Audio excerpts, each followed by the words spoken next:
people, I believe you're doing great, and I welcome and appreciate your presence in Cuckoo's Study Lab. History holds evidence to the fact that nations most of the time fight war to change map, and in certain cases they resort to war to map change.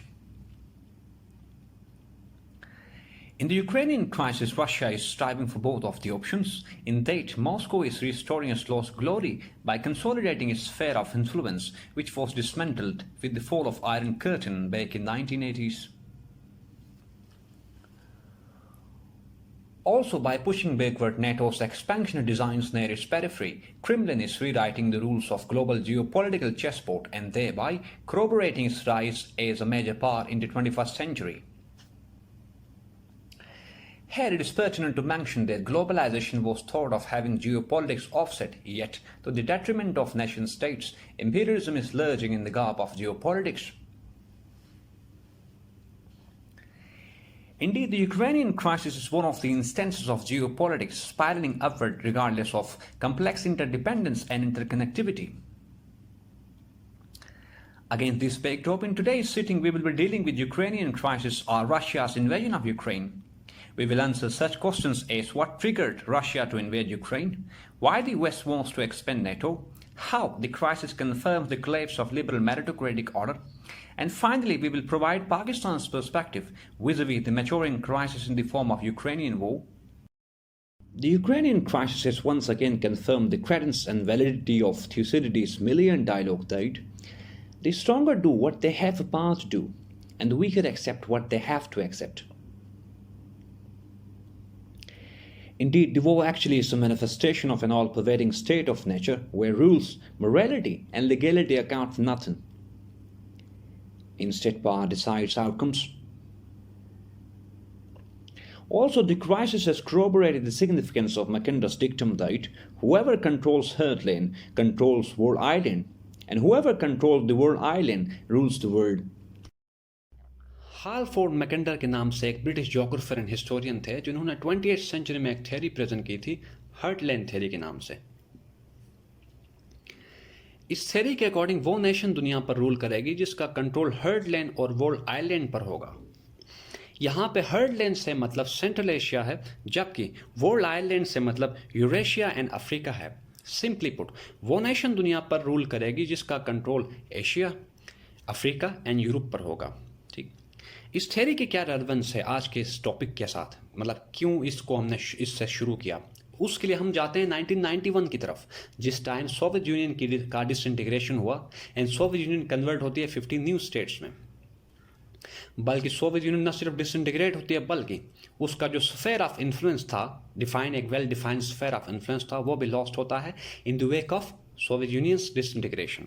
अब उसके sphere of influence में वही territories involve थी जिनके बारे में अभी हमने पढ़ा। फॉर एग्जांपल सेंट्रल एशिया था जिसका कंट्रोल मतलब निकल गया सोवियत यूनियन के हाथ से या रशिया के हाथ से।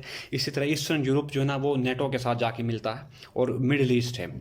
ठीक, तो यानी कि हम ये यहाँ पे बात समझना चाह रहे हैं कि सोवियत यूनियन की डिसइंटीग्रेशन की वजह से रशिया का जो स्फेयर ऑफ इन्फ्लुएंस था, जिसमें हर्टलैंड भी है और वर्ल्ड आइलैंड भी है, वो sphere of influence break down हो गया। ठीक, तो आजकल रशियन फेडरेशन की जो मैनूवरिंग्स हैं या उसकी जो एग्रेसिव फॉरेन पॉलिसी है under the leadership of Putin, उसका रीजन डेटर यही है कि किसी भी तरीके से रशियन जो लॉस्ट स्फेयर ऑफ इन्फ्लुएंस है उसको रिटेन और रिवाइव बैक कराया जाए।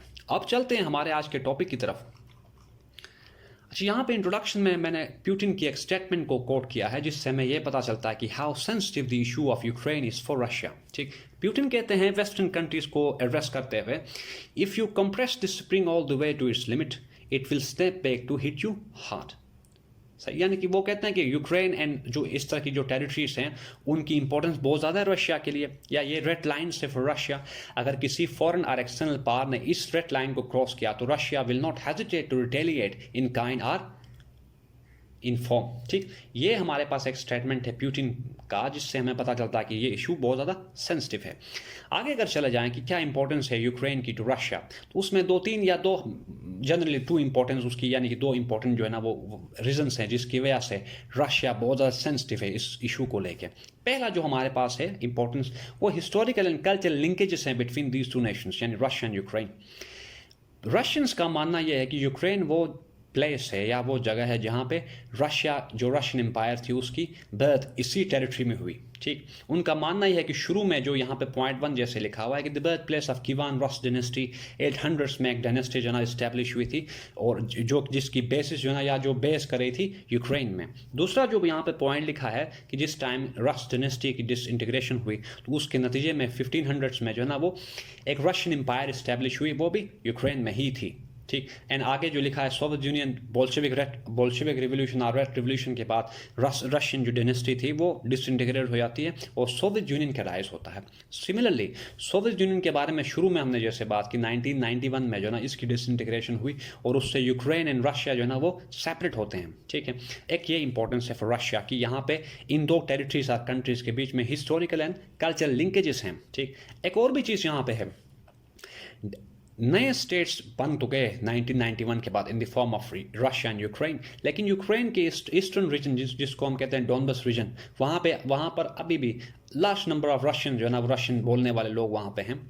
तो अब रशिया में चूंकि इस टेरिटरी को जो ईस्टर्न टेरिटरी है इसको डिस्क्रिमिनेटली ट्रीट किया गया, जो रशियन जो यूक्रेनियन जो गवर्नमेंट थी 2014 के बाद जो वहाँ पे जो गवर्नमेंट आई उसने इस रीजन को बुरी तरीके से ट्रीट किया, या यहाँ पे जो पॉपुलेस हैं उनको मतलब बहुत ज़्यादा प्यूनिटिवली उनको डील किया। तो अब रशिया में एक लॉ है कि जहाँ कहीं भी इस ईस्टर्न यूरोप में जहाँ कहीं भी रशियन्स हैं या रशियन बोलने वाले जो हैं या वो लोग जो कि अपने कल्चरल लिंक्स को शेयर करते हैं रशिया के साथ, उनकी प्रोटेक्शन की जो रिस्पॉन्सिबिलिटी है वो रशियन गवर्नमेंट की है under certain rules and regulations. ठीक है, यानी कि रशियन कॉन्स्टिट्यूशन में एक ऐसा रूल भी है जिसके अकॉर्डिंग रशियन गवर्नमेंट रिस्पॉन्सिबल होगी to provide protection to the people speaking or sharing cultural linkage with Russia.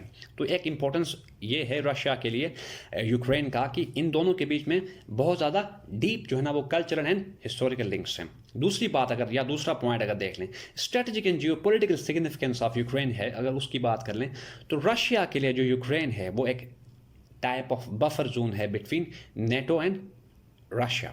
ठीक, अब यूक्रेन जो है ना वो करंटली न्यूट्रल है। न्यूट्रलिटी से मतलब हमारा ये कि अभी तक उसने नेटो की जो मेंबरशिप है वो अक्वायर नहीं की है। ठीक, यूक्रेन की इसी न्यूट्रलिटी की वजह से जो डिस्टेंस है NATO troops and Russian red army वो 1600 किलोमीटर्स की डिस्टेंस पे एग्जिस्ट मतलब लाई करते हैं नेटो ट्रूप्स। लेकिन जब अगर नेटो जो है वो मेंबरशिप प्रोवाइड करेगी यूक्रेन को तो ये जो डिस्टेंस है ये बहुत ज़्यादा कम रह जाएगा, जिससे रशिया का थ्रेट परसेप्शन बढ़ेगा, साथ ही साथ रशिया जो ना कंप्लीटली इंसर्कल्ड होगा। तो यहाँ पे पहला जो पॉइंट है उससे हमें यह समझ आया कि रशिया के लिए रशिया एंड नेटो के बीच में ठीक यूक्रेन जो है ना वो एक बफर जोन का एक रोल प्ले करता है। पॉइंट 2 की तरफ चले जाते हैं, क्योंकि हमने पहले से काफ़ी टाइम से सुनने को मिलता है कि रशिया जो ना हमेशा जो ना in search of warm waters, जैसे न्यू ग्रेट गेम थी between Russia and British previous century में, तो रशिया हमेशा जो है ना वो सर्च करता है वार्म वाटर्स, क्योंकि उसको उसके अप्रोच में या उसके इर्द गिर्द कोई ऐसी मतलब लोकेशन नहीं है जिसको वो यूज़ करे।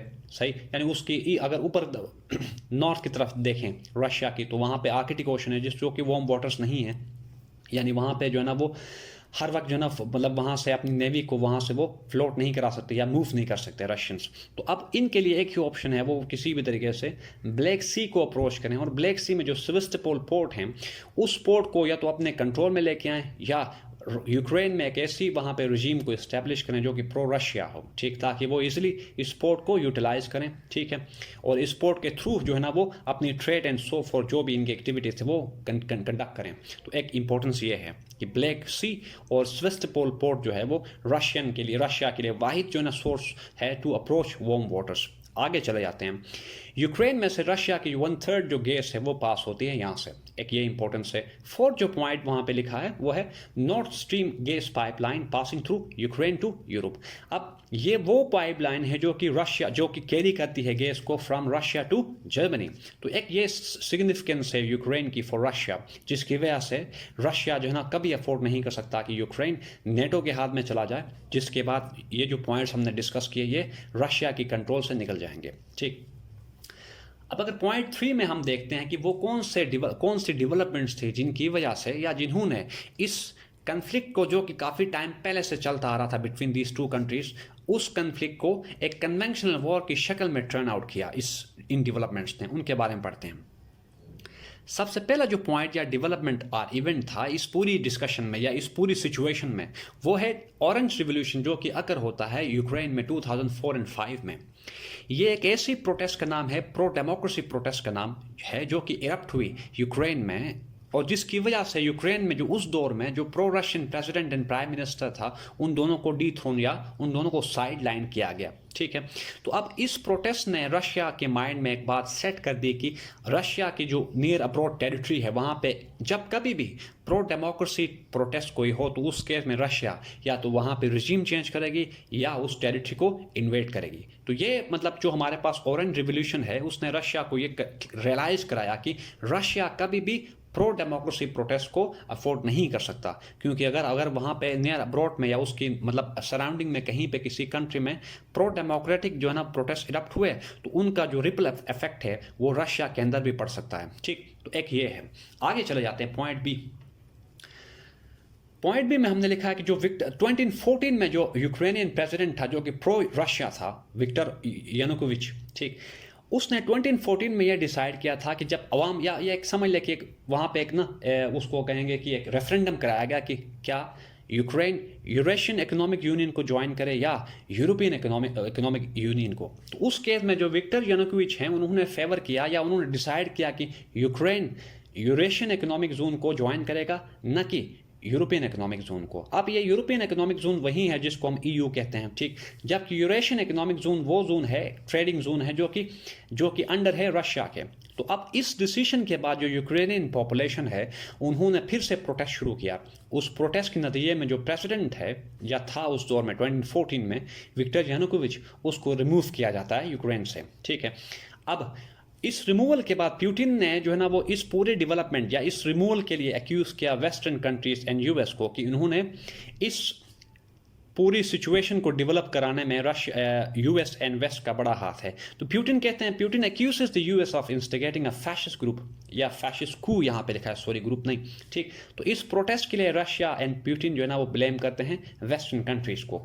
आगे इन रिएक्शन रशिया जो है ना वो एनेक्स करता है, पॉइंट 2 हम पढ़ रहे हैं, Russia annexing the Crimean peninsula and taking control of the सेवास्टोपोल naval base and port. अब उस प्रोटेस्ट के नतीजे में जब प्रेसिडेंट रिमूव हुआ, तो रशिया ने इस जो क्राइमियन पेनिनसुला है उसको एनेक्स किया 2014 में। ठीक, फर्दर अगर आगे चले जाएं, Putin declares the Ukrainian government as a far right regime. अब ऊपर हमने बात चूंकि की थी कि जो यूक्रेन की जो ईस्टर्न टेरिटरी है उसमें जो पॉपुलस या सिटीजन्स हैं उनको बुरी तरीके से ट्रीट किया जा रहा था। यूक्रेन गवर्नमेंट जो है ना उनको सही तरीके से ट्रीट नहीं कर रही थी। तो अब पुतिन एक ये भी रीजन दे रहे थे कि यार अभी भी देते हैं कि he wants to denazify the Ukrainian eastern territory from fascist regime. ठीक है, तो अब एक और ये भी एक पॉइंट था जिसने रशिया के जो रशिया का जो गुस्सा था उसको ज़्यादा इंटेंसिफाई किया। तो इस पॉइंट को हमने यहाँ पे लिखा है कि Putin declares the Ukrainian government as far right fascism, क्योंकि फैशिज्म जो है ना वो जैसे आप लोगों को पता है, मुसलिनी की फैशिज्म हो या हिटलर की, दोनों ही रेसिस्ट थे और वो जूस को जो है ना वो बुरा मानते थे, उनको मारते थे। इसीलिए जो पुतिन है, ये जो करंट यूक्रेनियन गवर्नमेंट है उसको एक फैशिस्ट रिजीम डिक्लेयर करते हैं। ठीक है, आगे अगर चले जाएं तो पुतिन ने ईस्टर्न जो यूक्रेनियन जो टेरिटरी है जिसको हम डोनबास रीजन है, वहाँ पे जो प्रो रशियन जो सेपरेटिस्ट मूवमेंट्स थे उनको बैक किया पुतिन एंड रशिया ने, और उनको उनकी इंडिपेंडेंस को रिकग्नाइज करता है पुतिन। ठीक है, इस पॉइंट को हमने लिखा है बैकिंग, यानी Russia is backing separatist in eastern Ukraine to fight against the fascist regime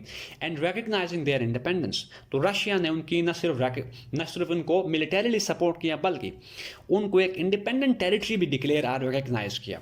सही, अब इस पूरी टर्मोइल के बाद जर्मनी एंड फ्रांस ने इसमें मतलब इंटरवीन करते हैं पीसफुली, ताकि इस इशू को डिप्लोमेटिकली एंड पॉलिटिकली सॉल्व किया जाए। सही, उनकी ये जो एफर्ट है इस इशू को सॉल्व करने के लिए, उसके बाद कुछ एग्रीमेंट साइन हुए, 2 एग्रीमेंट साइन हुए बिटवीन यूक्रेन एंड रशिया, जिनको हम आज कहते हैं the Minsk agreements of 2014 and 15।